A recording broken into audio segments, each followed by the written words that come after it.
Stephanie Milky here, aka KetoMom, or often called mom, sis, Steffi, daughter, wife, aunt, and friend. Just like many of you, I carry a lot of titles. My favorite title is mom. I should probably say wife, which takes a lot of my time. But let's be honest, if you want to do something and do it well, you will make the time for it. Commitment is hard because we find ourselves overcommitted, but when you practice prioritizing, you will find out what is actually important and what you can let go. With the KetoMom podcast, you will learn together how to manage our time, commit to the most important things in life, and I will equip you with the tools you need to feel qualified each step of the way. My name is Stephanie Milky, and welcome to the KetoMom Secrets podcast. Good morning, good morning. Welcome to the KetoMom page. My name is Stephanie, and you get to meet my friend Big Mo today. We're going through a book called, it's backwards. Let me fix this real quick. We are going through a book called The Compound Effect. And what does that mean? It means I'm going to help you, there we go, with your mindset. All right. Every morning, not every morning, but a lot of mornings, I like to go through, I'm looking outside at my lake because it looks hazy today. And I just realized that. So anyways, this is the book we're going through. We're going to talk about Big Mo. If you are just tuning in and you have not followed us through this book, it's okay. You can go to ketomomsecrets.com and you can go to click on book club or mindset, and you can go through all of the old lives that I've done. ketomomsecrets.com for any of the books that we've done for 2 years. Why do we talk about mindset? Because of this one phrase that I have learned from Joseph McClendon III. And he says, as I think, so I feel, as I feel, so I do, as I do, so I have. If you've been here for a while and you haven't memorized that, memorize it. Because as I think, so I feel, as I feel, so I do, as I do, so I have. You have what you have today. If you just reverse engineer it, go back to your actions, which came from a feeling, which came from your thinking. I 100% believe that if you want to fix things in your life, there are a handful of things that need to be done. And so we like to talk about, I say we as in me and my husband, but when we are either coaching other people, we're talking to each other or our children, like there was a book that we went through, a couple books. One of the books was called The Power to Change. I believe that book is a number one book that everybody should go through. It's called The Power to Change by Craig Groeschel, because what it's going to do, it's going to focus on you before the do.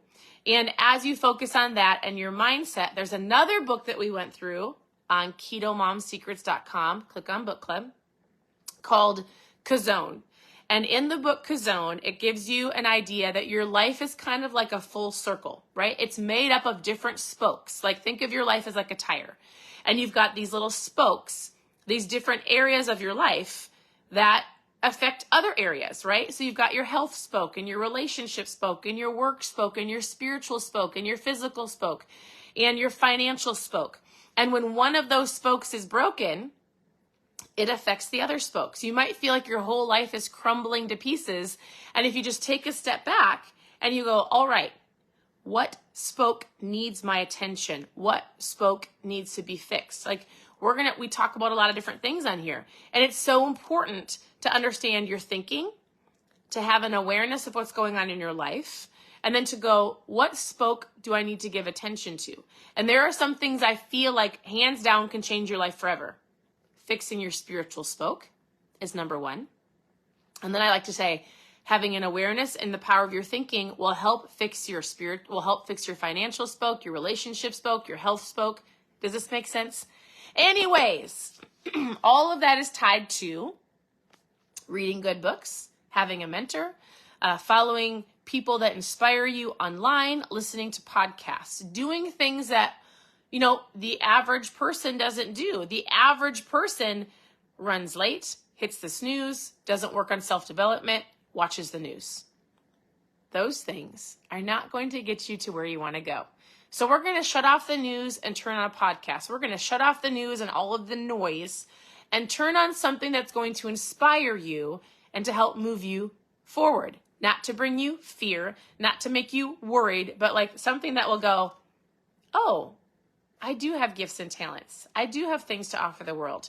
I do have dreams and visions of things that I want to accomplish. I don't need to watch the noise or listen to the noise or things that are going to cause me to worry or fear. I'm going to move in a direction that's going to enhance my life, build me up, and then in return, I will get to overflow in others. Does that make sense? Thank you, Lori. You're so sweet. And good morning to everybody that's hopping on. Tell me where you're tuning in from.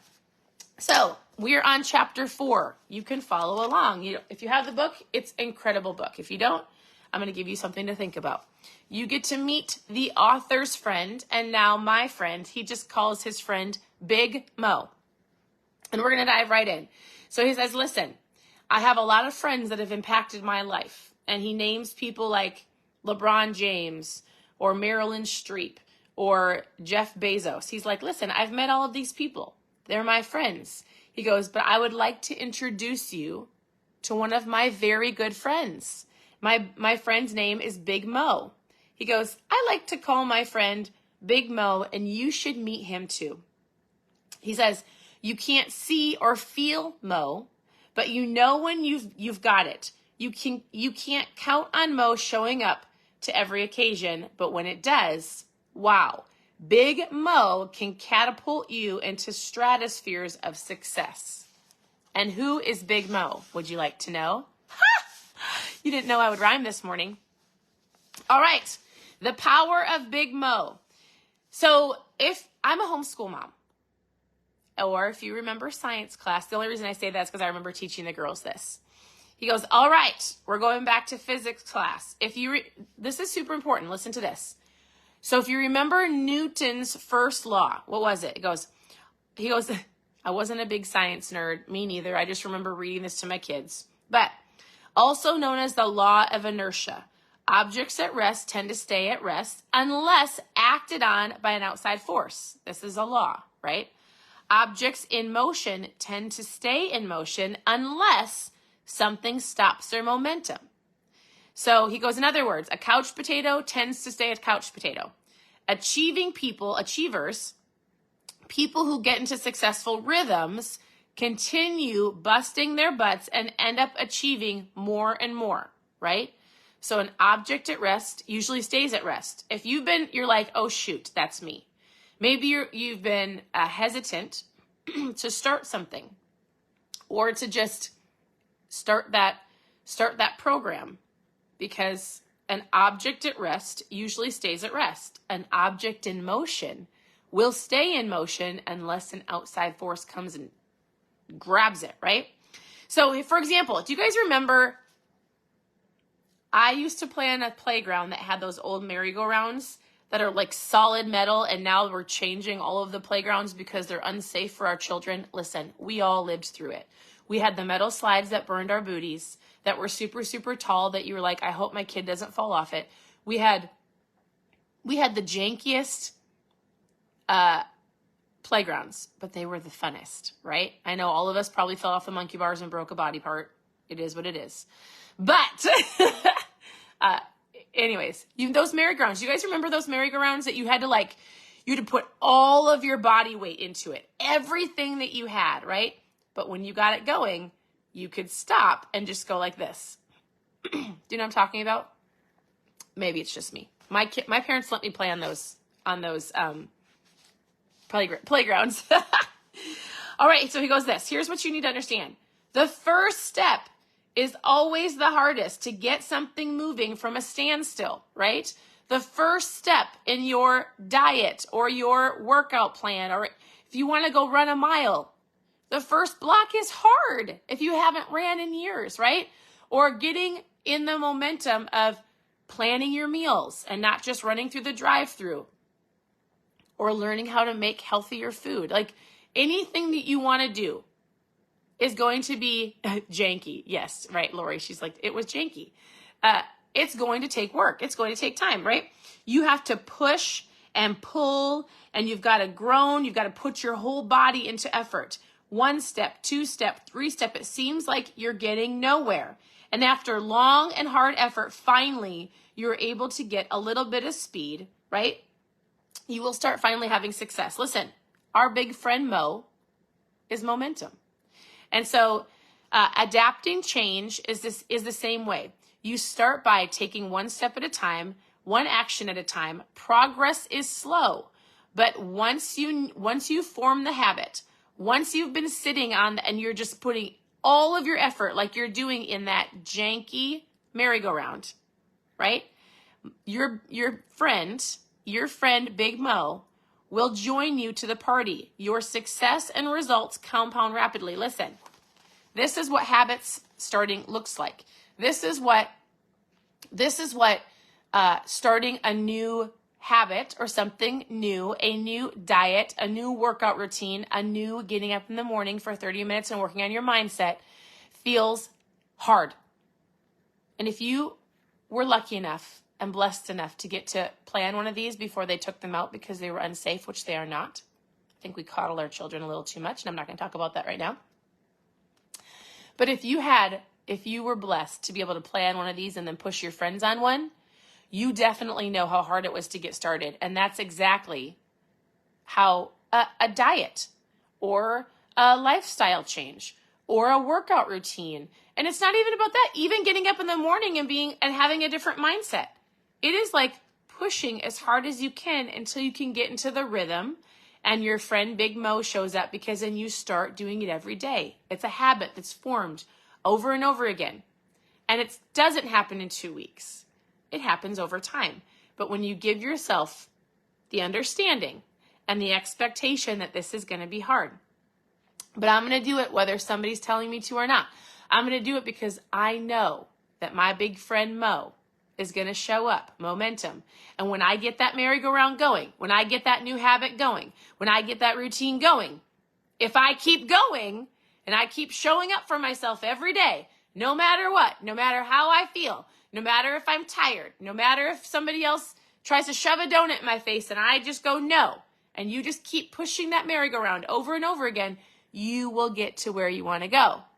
That's how Big Mo shows up. You do the hard work. Momentum meets you where you're at, and you keep going as long as you do the small steps every single day. Super important. All right.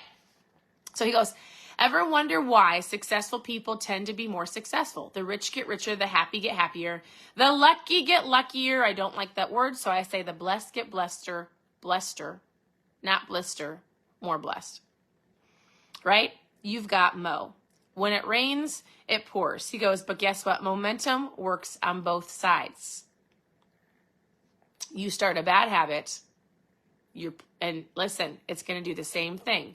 Momentum isn't, the word shouldn't be racist. It's not like partial. Momentum doesn't just choose to show up when you choose something good and positive and helpful. Momentum also shows up when you go down the wrong direction and you become the couch potato, which becomes even more of the couch potato. Eventually you become the couch. We don't want that, right? So he goes, how do you get Big Mo to pay you a visit? Let's read and then we will be done. All right, he goes, you build up to it, right? You get into a groove of the zone by doing these things. Number one, making new choices based on the goals and your values. Here's how Big Mo will show up. You put these choices to work through new positive behaviors. It's taking action. You have to do something for your friend Big Mo to show up. Number three, you repeat it. You repeat these healthy actions long enough. You have to do it over and over again, over time, consistent action. You build routines and rhythms into your daily disciplines, and you stay consistent for a long period of time. Patience and consistency. And your friend Mo will hang out with you, and you will hit the goals that you want to achieve over time. So we're going to talk about the routine, the power of routine. We are going to talk about lots of different things tomorrow because it's a lot to cover today. But I need you to just have an awareness, because just so you know, any goal that you're going after, anything that you're wanting to achieve, any positive habit or change that you want to make starts with awareness. And then after you have the awareness, you start learning of what you need to do. And then you have to take action. And then you need to have a realistic expectation of time, consistency, and patience. Because guess what? You can reach those goals. But not in a world of Insta. The Insta world is great. the Insta world can help teach you things. But remember, knowledge, like people like to say knowledge is power. I'm going to challenge that. I do think knowledge is power. Knowledge is power. Knowledge is awareness.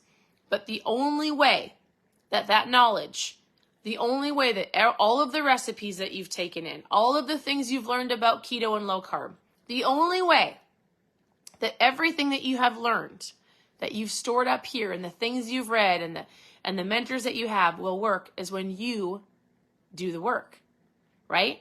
You can have a ton of knowledge and a ton of wisdom and still be a couch potato if you don't put it to work.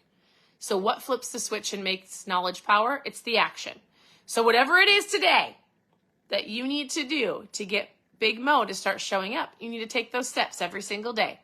And it might take you a month before you start seeing momentum. Are you willing to do the work?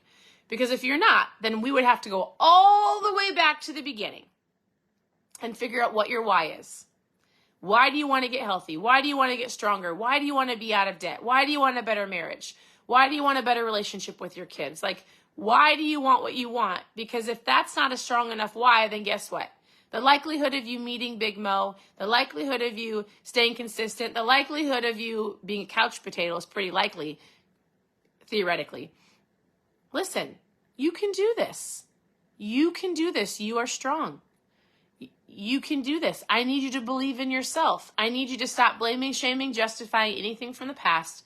Take ownership 100%. He talks about that in this book. You need to take ownership of where you want to go and start going. And I will help you. And if you have other people around you that you want to ask to be accountability partners, the power of the ask them. But you need to have a big enough why. And 100%, you can achieve the dreams and achieve the goals that you want with consistent action over time. So this is the book that we're going through. You can go to ketomomsecrets.com and click on book club to go look at all of the other ones that we've done, any other books and other lives from this. Otherwise, continue to tune in here for other recipes and the things that you want and all of the keto tips. And you can send me a message and I will help you. You have to ask or comment or take what you learn and put it into action, and it will change your life. So thank you for tuning in. Your presence matters. I love seeing all of your names. I love seeing you say hello. If there's anything that you're like, hey, here's my favorite quote, or here's something that has gotten me to the momentum part. If there's something that you're like, if I could give somebody one piece of advice that has changed my life and you want to share it below, I would love to read your advice. I would love to have other people read your advice. So share that below. Thanks for tuning in. We'll see you next time. Have a wonderful morning. Bye.